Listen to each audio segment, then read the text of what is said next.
రకాలోకంకి స్వాగతం. కేంద్రపాలిత ప్రాంతం లద్దాఖ్లో ఒక్కసారిగా భారీ ఎత్తున ఉద్యమం చెలరేగుతోంది. ప్రజలు రోడ్డెక్కుతున్నారు. రాజధాని అయినటువంటి లేహ్లో మొత్తము ధర్నాలు, రాస్తారోకోలు, బందులు పాటిస్తున్నారు. ప్రజాజీవనం పూర్తిగా స్తంభించిపోయింది. లద్దాఖ్ ప్రజలు ఒక రకంగా కేంద్ర ప్రభుత్వం మీద యుద్ధం ప్రకటించినట్టుగా కనిపిస్తోంది. తమ హక్కుల కోసం ఈ పోరాటం చేస్తున్నామని వాళ్ళు చెప్తున్నారు. దీని గురించి పెద్దగా వార్తల్లో కూడా రావడం లేదు. ఎందుకంటే లద్దాఖ్ ఒక మారుమూల ప్రాంతం. కానీ అసలు అక్కడ ఏం జరుగుతోంది, అసలు లద్దాఖ్ యొక్క ప్రత్యేకత ఏంటి అన్నది అర్థం చేసుకోవాల్సిన అవసరం ఉంది. లద్దాఖ్ వాస్తవానికి గతంలో జమ్మూ కాశ్మీర్ రాష్ట్రంలో అంతర్భాగంగా ఉండేది. జమ్మూ కాశ్మీర్, లద్దాఖ్ ఈ మూడు కలిపి జమ్మూ కాశ్మీర్ రాష్ట్రం అయ్యేవి. అయితే దీనిలో లద్దాఖ్ని శ్రీనగర్లు కేంద్రంగా పరిపాలించినటువంటి కశ్మీరీ పాలకులు ఏనాడు పట్టించుకోలేదు. పట్టించుకోకుండా ఉన్నందుకు ఇది నిర్లక్ష్యానికి గురైంది. పూర్తిగా దీనిలో కొంత భాగాన్ని చైనా కబ్జా చేసుకుంది. దీనికి సంబంధించినటువంటి ఒక ప్రధానమైనటువంటి భాగాన్ని పాకిస్తాన్ 1948లో కబ్జా చేసుకుంది. గిల్గిట్ బల్టిస్తాన్ పేరిట అది ఉంది. మొత్తం మీద ఈ మిగతా ప్రాంతం అంతా కలిపి జనాభా చాలా తక్కువ. ఒక రాష్ట్రం కావాలని ఏదైతే కోరుతున్నారో ఆ రాష్ట్రం జనాభా ఎంత? ఒక 40 లక్షలో, 50 లక్షలో, ఒక 70 లక్షలో అని అనుకుంటే మీరు పొరపాటు చేసినట్టే. లద్దాఖ్ మొత్తము జనాభా 2,74,000. జిహెచ్ఎంసీలో ఒక డివిజన్ జనాభా కన్నా కూడా ఇది తక్కువ. జిహెచ్ఎంసీలో ఒక డివిజన్ కన్నా కూడా ఇది చిన్నది. దానికి రాష్ట్రం హోదా కావాలని చెప్పి డిమాండ్ చేస్తున్నారు. ఇది మొట్టమొదటి డిమాండ్. రెండవ డిమాండ్ ఏంటంటే ఈ రాష్ట్రం ఇవ్వడమే కాకుండా మమ్మల్ని 6th షెడ్యూల్ రాష్ట్రంగా, రాజ్యాంగంలోని 6వ షెడ్యూల్ రాష్ట్రంగా ప్రకటించి ఇక్కడి వనరుల మీద మాకే సంపూర్ణ ఆధిపత్యం ఇవ్వాలి, బయట వాళ్లకు ప్రవేశం ఉండకూడదు, మా నిర్ణయం ప్రకారం వనరులు వాడుకునేలాగా ఉండాలి. ఇది రెండవ డిమాండ్. బయట నుంచి చూడటానికి చాలా ఆకర్షణీయంగా కనిపిస్తుంది. మూడవ డిమాండ్, లద్దాఖ్కి 2 ఎంపీ సీట్లు కావాలి. ఒకటి కార్గిల్కి కావాలి, ఒకటి లద్దాఖ్కి కావాలి. నాలుగవది జాబ్స్ కావాలి, రోడ్లు వేయాలి, మిగతా కరెంట్ ఇవ్వాలి. ఇటువంటి మామూలుగా అన్ని ఉద్యమాల్లోనూ ఉండేటటువంటి డిమాండ్లు. సో దీనిని ఒక్కసారి జాగ్రత్తగా పైకి చూసినట్టయితే డిమాండ్లు చాలా బాగున్నాయి. ప్రజలు కోరుకోవడంలో తప్పు లేదు. రాష్ట్ర ప్రతిపత్తి కావాలని కోరుకోవడంలో తప్పేమిటని కూడా అనిపించవచ్చును. 2019 ఆగస్టులో ఆర్టికల్ 370ని తొలగించిన తరువాత లద్దాఖ్ని వేరే యూనియన్ టెరిటరీగా చేసినప్పుడు శ్రీనగర్ యొక్క కబంధహస్తాల నుంచి మేము బయటకు వచ్చామని చెప్పి లద్దాఖ్లో పండగలు జరుపుకున్నారు. పెద్ద ఎత్తున ఊరేగింపులు, జరిగినాయి, సంబరాలు జరుపుకున్నారు. ఊరూరా సంబరాలు జరిగినాయి. జెండాలు ఎగరేసుకున్నారు, భారత్ మాతాకి జై నినాదాలు ఇచ్చారు. 5 సంవత్సరాలు తిరగకుండా వాళ్ళు ఎందుకు రాష్ట్రం అడుగుతున్నారు? రాష్ట్రం 2,40,000 మందికి ఇవ్వాలా? ఒక యూనియన్ టెరిటరీ జనాభా కన్నా కూడా తక్కువ ఉన్నటువంటి దానికి రాష్ట్రం హోదా ఎందుకు ఇవ్వాలి? ఇది ఒక మౌలికమైనటువంటి ప్రశ్న. కానీ రాష్ట్రం హోదా ఇవ్వాలి. 6th షెడ్యూల్ ఎందుకు అడుగుతున్నారు? 6th షెడ్యూల్ అడగడానికి కారణం ఏంటంటే లద్దాఖ్లో ఉన్నటువంటి ఖనిజాలు, లవణాలు వీటన్నిటినీ దేశమంతా ఉపయోగించేందుకు వీలుగా ప్రభుత్వం తీసుకుంటున్నటువంటి చర్యలు అక్కడ ఉన్నటువంటి కొందరు కాంట్రాక్టర్లకి, తాబేదారులకి, కొందరు రాజకీయ నాయకులకి నచ్చటం లేదు. పర్యవసానంగా వీటిపైన మాకు హక్కు కావాలని అడుగుతున్నారు. లద్దాఖ్ గురించి కొన్ని విషయాలు మనం మౌలికంగా తెలుసుకోవాలి. జనాభా 2,74,000 అని చెప్పుకున్నాము. ఇందులో 2 ప్రాంతాలు ఉన్నాయి. ఒకటి కార్గిల్ ప్రాంతము, అంటే శ్రీనగర్ నుంచి లద్దాఖ్కి వెళ్ళేటటువంటి దారిలో ఈ కార్గిల్ వస్తుంది.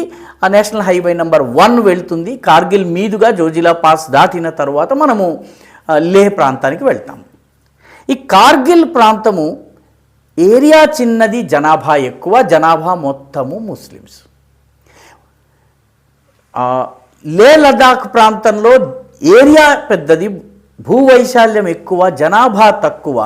కార్గిల్లో 1,43,000 మంది ఉంటే ఇక్కడ లే లద్దాఖ్లో 1,36,000-1,37,000 జనాభా ఉంటుంది. కాబట్టి ఈ లేలో జనాభా తక్కువ, వీళ్ళందరూ బుద్ధిస్టులు.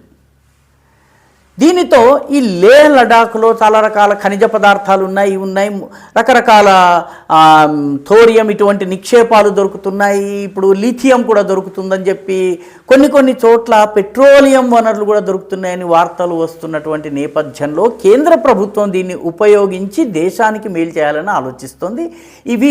వీటన్నిటిపైన హక్కు తమకే కావాలని గతంలో నేషనల్ కాన్ఫరెన్స్ పీడీపీతో కుమ్మక్కై రాజకీయాలు చేసినటువంటి ఒక వర్గం, కాంట్రాక్టర్లు, ఠేకేదారులు, అదేవిధంగా భూస్వాముల వర్గం ఏదైతే ఉందో ఆ వర్గం, రాజకీయ నాయకుల వర్గం ఏదైతే ఉందో ఆ వర్గము ఈ ఉద్యమాన్ని ముందుకు తీసుకొచ్చింది. మాకు రాష్ట్రం ఇవ్వాలి, మాకు ఎన్నికలు జరపాలి, ఎమ్మెల్యే ఎన్నిక జరపాలి. దీనివల్ల మొట్టమొదట జరిగే నష్టం ఏంటంటే కార్గిల్ నుంచి ఎక్కువ ఎమ్మెల్యే సీట్లు వస్తాయి. కార్గిల్ ఆధిపత్యం ఏ రకంగానైతే జమ్మూ పైన శ్రీనగర్ ఆధిపత్యం కొనసాగుతోందో అదేవిధంగా లద్దాఖ్ పైన కార్గిల్ ఆధిపత్యం కొనసాగుతుంది. రెండవది, 2 లోకసభ స్థానాలు చేసినట్టయితే కార్గిల్లో ఒక ఎంపీ నెగ్గుతారు, లద్దాఖ్లో ఇంకొక ఎంపీ నెగ్గుతారు. లద్దాఖ్లో బీజేపీ నెగ్గినా కార్గిల్లో బీజేపీ కాక వేరే పార్టీ నెగ్గేటటువంటి అవకాశం ఉంది. అది ప్రాంతీయవాదాన్ని ప్రోత్సహించేటటువంటి అవకాశం ఉంది. మూడవది, 6th షెడ్యూల్లో చేర్చడం ద్వారా స్థానిక ప్రజలకు ఈ ఖనిజ వనరులపైన హక్కు లభిస్తుంది.